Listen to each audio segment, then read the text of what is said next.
Hey peeps, today I'm talking all things piping. Something you will need to consider is where you're going to put your piping. For me, with this dress, it was trial and error. I made my first one with none, the next one with a little bit, and the next one with much more, which I thought was more successful. If you don't want to go through lots of iterations of the same dress to find out exactly where you want to put your piping, I do also like this method. A trick that I like to do and that I have attempted in the past is to print out the line drawing of the pattern that I want to use. This is super fuzzy because it's really bad resolution, but it'll work for the purposes of what I'm trying to show here. The very first dress that I made from this pattern I absolutely love, but I made it in a really busy print and I felt like all of the details got lost. They do stand out quite a lot on here because of all the gathering, but in a very delicate fabric like the viscoses I've used, the details just got lost. So the second one that I did, I put in a small amount of piping and it looked really good, but I don't think I went far enough. So for the very first dress, there was no piping whatsoever. Second dress, I wanted to bring out these details, so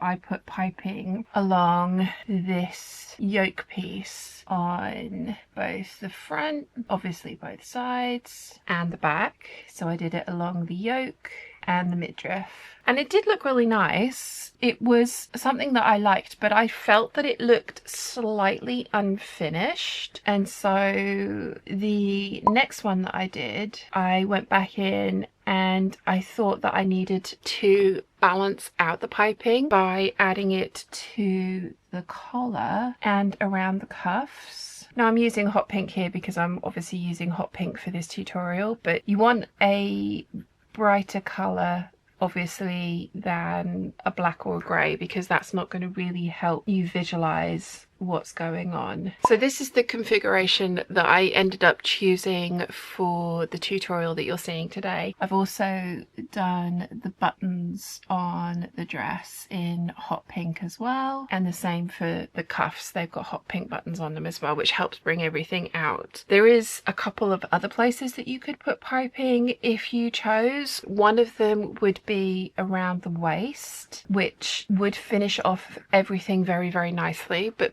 for my preferences and because of the way that I like to accessorize when I get dressed, I usually wear a belt, and I'm actually having a hot pink belt made from the same fabric that I used for the piping for this tutorial for this dress specifically, but it will work with lots of other things in my wardrobe as well. I'm having that done by Harlequin. But if you don't overly like wearing belts, adding piping around the waistline of your dress would work really well. The reason that I don't want to do it is because piping has a cord in the middle of it, and the idea of having a cord with a belt over the top, especially for the types of belts that I like, I just don't think would be very comfortable for me. So that's why I've decided not to put piping there. The other thing that you could do would be put piping all the way around the front, like so. That would look really cool, and it would go around the back neckline here as well. Oh, forgot to put it on the collar. It would go around the back neckline here as well. That could look really cool. I haven't done this particular part of piping in this tutorial because I thought it would be a step too far for me, because I decided to add piping into a tiered and gathered skirt. So I've got some piping going on 2 tiers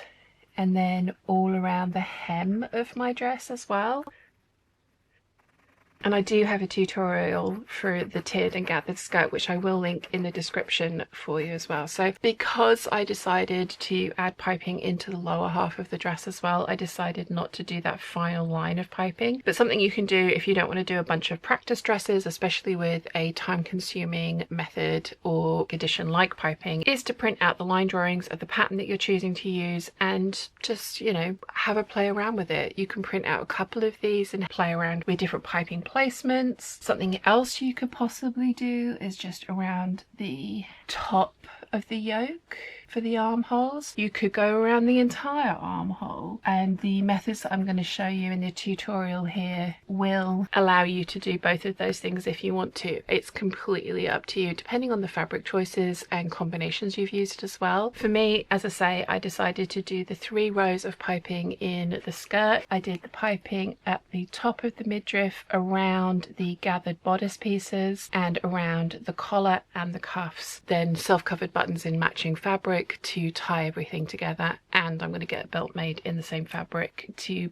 bring in this element. But the sky's the limit. As long as there's a seam, you theoretically can put piping in there. And the rest of these techniques will hopefully show you how you can put piping pretty much anywhere your heart desires. Obviously you can print out your line drawings as many times as you like and try different combinations for where you would like to put your piping. I do think this dress would look really cool with a little bit of piping either around the top part of the sleeve or perhaps even the whole way around the sleeve, and it would definitely look epic with the piping around the waist. But as I've mentioned, I'm getting a belt made with the same fabric that I've used for the piping because I prefer belts, and I also like the flexibility of being able to wear different belts depending on the accessories that I've used with this dress. And also I will have that hot pink belt to go with other pieces in my wardrobe, and I believe that belt will end up being quite a versatile piece, so I'll link to Harlequin down below. But that is something to consider. Do you like wearing belts? If you do, then you might want to go down that route. If you don't, then piping around the waist is definitely a really lovely way to highlight that seam. I have one large video of all of the mini tutorials back to back, so hopefully I have covered what you're looking for in that. I will link to the playlist and all of the individual videos in the description down below. But if you have any questions, please let me know in the comments section down below and I'll do my best to answer them for you. If you've enjoyed this video, you might want to check out this one here.